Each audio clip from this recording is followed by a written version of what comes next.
விசாரணை கைதியாக இருக்கும் போதே தண்டனை கைதிக்கான பிரச்சனை அவங்க அனுபவிச்சுட்டாங்க. அதை விசாரணை கைதியாக இருக்கிற போதே தண்டனை காலத்தை அவர்கள் அனுபவித்து விட்டார்கள் என்கிற நிலைமை இருக்கு இல்லையா? இது யாருக்கு இது பொருந்தும் அப்படின்னு பார்த்தீங்கன்னா, நீங்க இஸ்லாமிய சிறைவாசிகளுக்கு இது பொருந்தும். நீங்க சிறையில பார்த்தீங்கன்னா பட்டியல் இனத்தவர், இஸ்லாமியர், யாருக்கெல்லாம் அதிகாரமற்றவர்களாக இருக்கிறார்களோ, யாருக்கெல்லாம் கேட்பாரற்றவர்களா இருக்கிறாங்களோ, வக்கீல் வச்சு வாதாட முடியாதவங்களா இருக்காங்களா, பழங்குடியின மக்களா, மலைவாழ் மக்கள், இந்த மாதிரி யாராவது வழக்கில் மாட்டினாங்கன்னு வச்சுங்க, அவனை கொண்டு போய் அடைச்சிருவாங்க தனியா. ஆமா. அப்ப நம்ம ஊர்ல நீதி என்பது எல்லாருக்கும் சமமானதாக இல்லை. இப்ப மதுரை ஆதீன தாடி தொப்பி என்னை கொல்ல வந்தாங்கிறது உலகத்துக்கே தெரிஞ்சு வச்சு அப்பட்டமா. அப்படி ஒரு கார் வரவே இல்லை. இவர் ஃபார்ச்சுனர் கார்ல போறாரு, அவன் ஏதோ ஒரு சுசுகி கார்ல போறான்.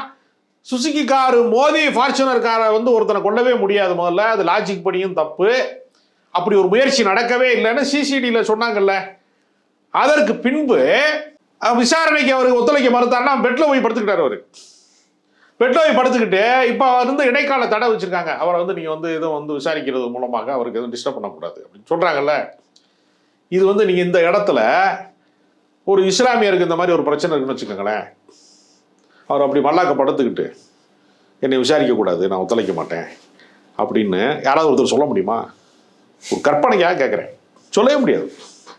அப்ப இங்கு நீதி என்பது சட்ட புத்தகத்துலதான் சமமா இருக்கிறது, நடைமுறையில சமமாக இருக்கிறதா? நடைமுறையில சமமா இல்லை.